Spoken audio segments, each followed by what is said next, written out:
Hi, I'm going to tell you about Family DoDots. We have been doing this, I don't know, maybe I think for a little over a year. We've done lots and lots of different tour tarts as my family has progressed. And I have my 12-year-old, my 11-year-old, and then I have my 5 and my 3-year-old. So we kind of have different ages. So we've tried lots of different things, and all of them have worked okay, but nothing has compared until we started doing this DoDots system. We had some people, friends, Candy told me about it, a few people, I'd read some different blogs, and it just seemed like really overpriced. And just basically, I thought it was a really expensive tour tart and not worth the money at all. And I'm cheap, and so I thought I could just do something on my own, or it's pretty much how we've been doing in the past, just a little different. But the thing that I have to tell you is, one, it was the Whippy Cakes blog. Her review sold me on it, because the website for Family DoDots is actually pretty crappy. I didn't feel like that sold me at all. But it was her details, and then once I realized the videos that they give you, it's the psychology behind it. So what made me realize that I wanted to do it was that I wasn't just purchasing a chart, it wasn't just these, it's the psychology behind it. It really, that's what I'm paying for, and that has been worth it, hand over foot. Okay, so I'm going to explain how it works. So you have different, so the first thing that I like is that they teach that you're not entitling your kids. So like, I like the idea that you're not paying your kids for doing normal things to help as a family member. I like that they have to, that they contribute as part of the family. So this follows that with that everybody at the beginning of the day starts up here on level 1. I don't know if you can see it. And so they're these are just little magnets. Sorry, these are little magnets. It comes with a little cutter, so you can take a family photo and cut a circle that fits in this magnet, and then it has this little plastic thing that you just put over it to kind of seal it in place, and then a magnet. My husband just kind of tinted the pictures so that they match the colors that we chose for each person with their dots. And so everybody has a column, and then the way it works is you start on level 1, and then there's 4 areas that you have to complete in order to flip over your dots. And once you get all 4 dots, so this is incomplete, this is complete, and that's why Caleb's is here. So like Bella's is up here. Once she starts flipping over her dots, then she'll move down here, if that makes sense. So there's routine, bedroom, and homework and practice time. You can customize however you want for these areas. Personally, I took a few weeks and tried to figure out how I wanted to divvy it up so that we kind of had even distribution of chores, but I was still accomplishing everything I wanted to happen in a week. And it's tricky because, like, my 3-year-old really doesn't, he just helps with little things that I give him. And then my Noah is 5. He has some, but it's more of a watered down version. And then pretty much the 4 chores are divvied up between my husband, myself, my daughter, and my son, my 11 and 12, almost 13-year-old. So, and honestly, I do Danny's chores because he just usually doesn't have time for it. So anyway, okay. So the routine, they suggest doing zones. You can do lots of different things. I chose to do the zones. There's other ways to categorize how you want things done. But, okay, so let me just explain it this way. If you look at this paper, this is something I just typed it up and printed it on Word. So we have different zones, and these are the responsibilities for each zone, what has to be done in these different areas. So like, for instance, Caleb has, actually, let's do it, zone 3. So Bella has this week zone 3, she's in charge of picking up the family room, the office, just up the stairs, and then mom's bathroom. And so your first thing is just keeping it picked up every day. You just make sure that area, that zone is picked up, and they're only responsible for their zone. And then they have a deep cleaning item that's how I wanted to do it. They have a deep cleaning item that they do once a week just for their zone. So like on Mondays, it's vacuum. And they have these little these little magnets that you can kind of switch it out. And on, like, today is Wednesday, so it's baseboards. And then there's a couple other things, like, anyway, you can kind of look at this, but it's just how I did it. So today they are supposed to just kind of wipe the baseboards or spot clean the baseboards just in their zone. And so once she does that, so once Bella goes through, picks up those areas and does the baseboards for that area, then she would flip over this dot. Then she would go and make sure her room's clean. My kids, a lot of things they tell you is to, before you start the system, have your house the way you want it to be cleaned, and then have them walk through the bedroom so that they can see, okay, this is how it should look when I'm able to pass off the dots. So they kind of know what the expectations are. And I also went through, like here, I just made a small list of what they had to do for their dot to be flipped for their bedroom. So once she makes her bed and picks up her floor and brings her daughter's laundry up to the laundry room, those things, all that's done, then she flips that dot. Once she completes her homework for school, then she gets to flip that dot. And then practice time, everybody's a little different, but Bella has piano. Like with Noah, he's practicing his handwriting. Everybody has different things. So when Bella does her practice time for piano, then she can flip that over. I sometimes like to kind of incorporate that with scripture study too. You can kind of like their own scripture study, but we haven't officially done that yet. So anyway, now that all her 4 dots, once she's done that, then she'll move down to level 2. And once you're at level 2, you earn your privileges for the day. So now she's able to just do basic things, like she can play with a friend, she can get on the computer and play games, she earns her free time. She can play on the Wii, she can draw. It's just kind of earns their privileges. Noah says play Minecraft, yes.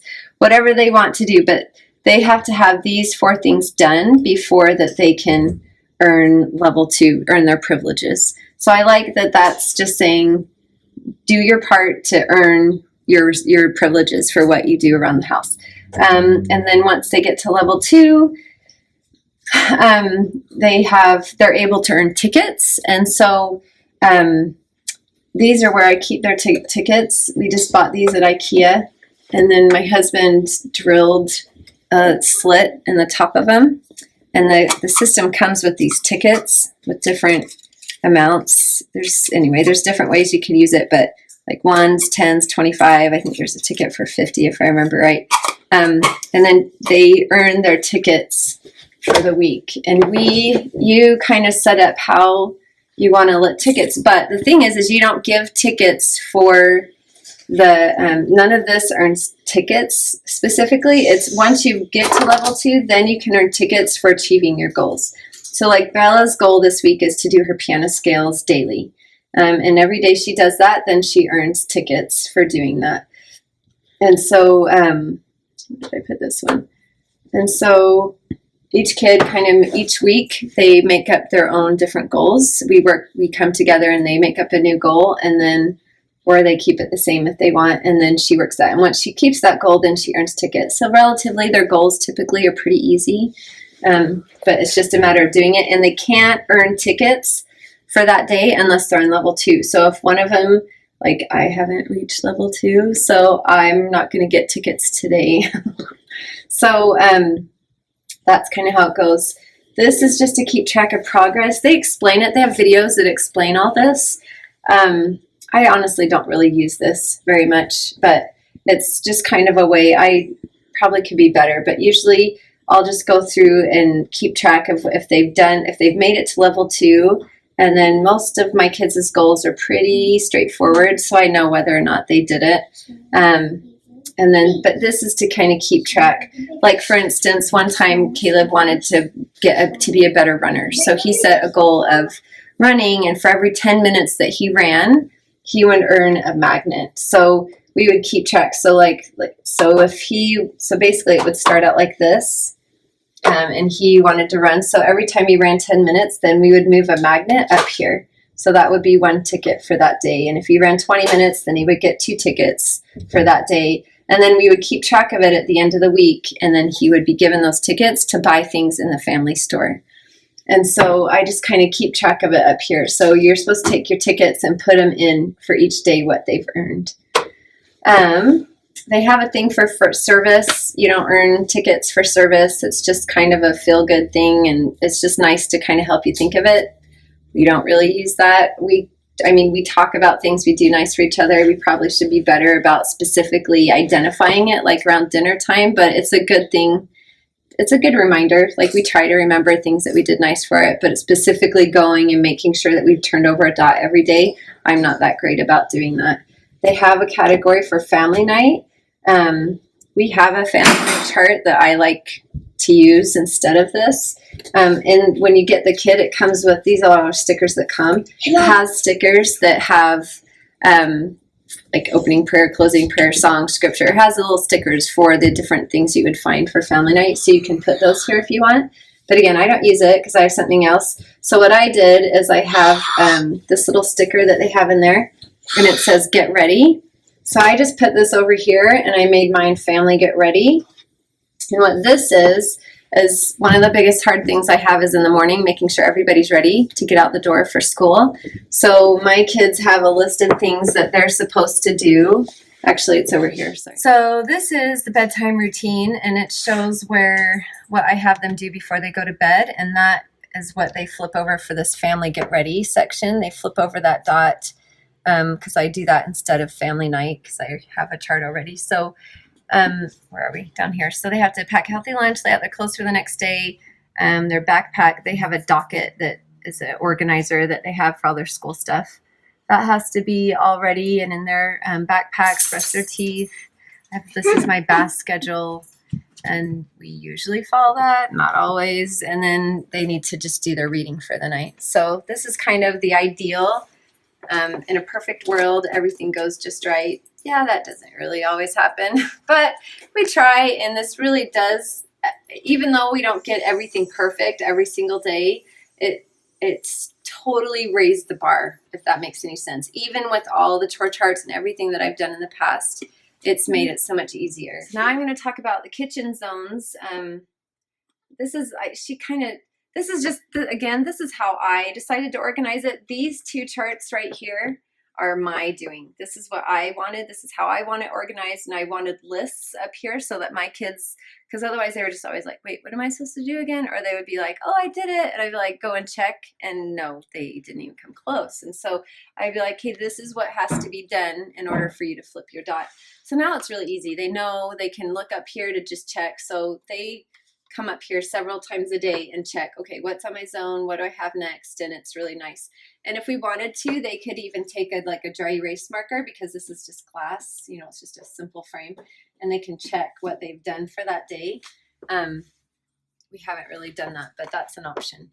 I usually try to keep the markers out of the hands of my little ones near the walls because we have lots of pictures, but on the wall. Anyway, so kitchen zones, what I did is I wanted the kitchen's area.